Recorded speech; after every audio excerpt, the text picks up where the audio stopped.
In this series of videos, the Holy Bible will be challenging over 80 of Joseph Smith's teachings. It will challenge even the most controversial teachings, like the need for modern-day temples, polygamy, blacks, and the priesthood, and even his teachings on salvation versus exaltation. Here to conduct these challenges is the Mormon Man. He's everywhere! He's everywhere! Welcome to the Mormon Mann channel. I am Kendall, the Mormon Man. In this video, I am going to establish the playing field that Joseph Smith used to support his supposed restored teachings. I will be using only the King James Version of the Holy Bible to do this. In this series of videos, I am going to challenge over 80 of Joseph Smith's teachings that he set up in the name of restoring the fullness of the gospel of Jesus Christ. I will include all of the hard topics like righteous Mormons can become gods, blacks in the priesthood, and polygamy. If you would like to follow what the King James Version of the Bible has to say about these many teachings of Joseph Smith, then please press the subscribe button below. If you understand and agree with what you're learning, then press the like button. If you disagree with the biblical support given, then press the dislike button. If deep down in your soul something tells you that somehow this makes sense, then press the like button. The first element or portion of the playing field is how I interpret the scripture passages that we will be discussing. Knowing that 10 people can read one particular passage in the Bible, we can get 10 different interpretations of that same passage. I know that there will be differences of opinions. That's okay. I am not here to argue or try to convince you one way or the other. I am here only to show what support the Bible gives to Joseph Smith's teachings. So, in interpreting a particular passage, there are several ways to read the meaning. One is to read what is actually said and understand it that way. A second way is to look at the symbolism that the passage is trying to convey. A third way is to read and interpret the passage only. A fourth way is to read and interpret the passage in context of the entire chapter. This way gives a background as to what is being taught. I have learned that approximately 8 out of 10 passages, what it actually says is what it actually means. Then there are the other 2 times out of 10 that symbolism is required to understand what is actually being said. I hardly ever rely alone on what the passage actually says. I like to read the entire chapter in order to understand the background of what is being said. With this understanding, let's get to the second element of the playing field. On several occasions where I have been discussing Joseph Smith's teachings with non-members of the Church of Jesus Christ of Latter-day Saints, I have been challenged with Christ's commandment that he gave in the Sermon on the Mount. Matthew 5:48. Be ye therefore perfect, even as your Father which is in heaven is perfect. The challenge given to me by these friends was Joseph Smith's teachings in restoration had better be perfect. It came from Christ, right? These friends did not want to hear scripture passages from the Book of Mormon, the Doctrine and Covenants, nor the Pearl of Great Price. They wanted only biblical passages. Therefore, in order to measure just how close the teachings of Joseph Smith are to perfection, I developed the biblical support chart. This challenge will take each topic or teaching and provide the opportunity to mark whether there is biblical support for that particular topic or not. At the end, each of us can add up and calculate an actual percentage of biblical support or non-support on the teachings of Joseph Smith. The biblical support challenge is meant to reveal the fruits of Joseph Smith. If properly and sincerely completed, the biblical support challenge will help reveal if Joseph Smith is a true deceiver. It will reveal if he is teaching the precepts of man or if he's teaching the true things of God. I have a challenge for you.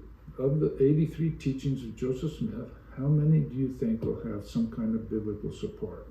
Write your number down so you can see how well you know the Mormon faith. The third element of the playing field is this. I personally believe that a good, sincere man who teaches part of the doctrine of God still has good in him. His followers will still receive some blessings. Christ backs these feelings up in Matthew 10. He that receiveth a prophet in the name of a prophet shall receive a prophet's reward. And he that receiveth a righteous man in the name of a righteous man shall receive a righteous man's reward. This series of videos will reveal, according to the Holy Bible, the differences between a prophet's reward and a righteous man's reward. It is up to each one of us to choose between the rewards of a prophet and the rewards of a righteous man. Now, the fourth element of the playing field is one jot or one tittle. Another basic principle that I will use to examine the fruits of Joseph Smith is the following statement by Christ in his Sermon on the Mount. And Christ said in Matthew 5:18, "For verily I say unto you, till heaven and earth pass, one jot or one tittle shall in no wise pass from the law till all be fulfilled." It is my interpretation of this passage that one jot and one tittle shall in no wise pass from the law till all be fulfilled means that all prophecies, laws, practices, and in the Old Testament and New Testament, whether great or small, will be fulfilled or realized. This one jot and tittle passage will be referred to throughout the series of videos. The fifth element of the playing field is one of Joseph Smith's most quoted scriptures about Elias coming to restore all things. In Matthew 17, Jesus said, "And Jesus answered and said unto them, Elias truly shall first come and restore all things." Following the one jot and one tittle command from Christ, this last scripture indicates that all ancient prophets' statements about the future and the actual restoration of all things include all parts of the church organization that Christ set up. The organization includes many of the practices and laws and Old and New Testaments. It is the author's conclusion that a church restored by Jesus Christ would be fully supported by the Holy Bible. It is critical to understand that the Church of Jesus Christ of Latter-day Saints, also known as the LDS Church, is not the restoration of new things. The teachings of Joseph Smith seem to be new and unusual to most of the Christian churches today. In actuality, they are not new. If a particular teaching is supported by the Bible, then it is not a new teaching. In understanding the one jot and one tittle statement in relation to the restore all things statement, the question that should be asked about the LDS Church is not whether it is true or not. The question should be, is the LDS Church the restored church spoken of in the Bible? If not, is there another church that may be the restored church? And again, if not, then should we be waiting for the restored church to be restored? Okay, the last topic, or the sixth element that I want to discuss to help set up the playing field, is the Holy Bible. Recognizing that there are many different translations of the Bible available for study, the King James Version of the Bible is used here. The main reason for using this version is that it was translated before all the different religions came into existence. Many of the current translations are interpreted according to the interest of the person or the church during the translation. Great are the variations between the different interpretations. The King James Version is a more neutral translation. Unfortunately, the Bible is not a perfect how-to manual that explains the exact organization of the church or how to operate the church, and instructions on what exactly the followers of the Bible should believe in. Much of the New Testament is a compilation of letters that the original apostles wrote to the different congregations at many different locations. In many cases, the letters are written in a form that address that particular audience and their problems. The authors of each letter, without writing the details of specific church organization and list of beliefs, commented on those specific problems. Knowing that the local audience already knew the doctrine that was being addressed, the apostles would comment on the existing problems.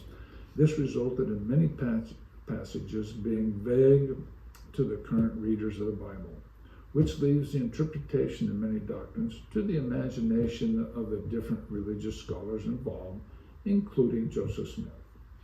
With most biblical passages, there are two ways to read them. First is what the passage states in plain English, is what it says, is what it means. Second is the symbolism that some passages include. This symbolism is where most of the different interpretations come about between the different religious sects. Therefore, in most cases, it is my intent to use the passage's basic statement. In other words, what the passage basically states is what it basically means. There won't be a lot of explaining the symbolism that a passage may contain. Knowing that one particular passage could be interpreted in several different ways according to the different scholars of the Bible, it is not the expectation of this video series to define the different doctrines of Joseph Smith or any other sect. The intentions of these videos is to quote the particular teaching of Joseph Smith, show where he obtained that teaching, and compare it with some kind of support, whether it be simple or complicated, from the Bible. It is up to you to decide if the many of the scriptures could, in fact, support the teachings of Joseph Smith. This series is not meant to argue or contend with the different Christian religions. It is only to show where, if at all, there could be support for the teachings of Joseph Smith in the Bible. You, the viewer, is responsible for accepting my interpretation of the different passages used or not accepting them. For the ease of understanding, I have organized these 83 teachings of the prophet Joseph Smith into chapters. I will place each teaching or topic in a logical order. Chapter 1 being titled The Apostasy. Chapter 2 is about the restoration. Chapter 3 is the church as one. Now, with the playing field being set, let's get on with the first topic or chapter, the apostasy, where I will define apostasy and then give some scriptural passages from the Old and New Testaments that prophesizes of the apostasy. Don't forget to hit the subscribe button so that you won't miss any of the fireworks that are about to come about. One last important thing is a disclaimer.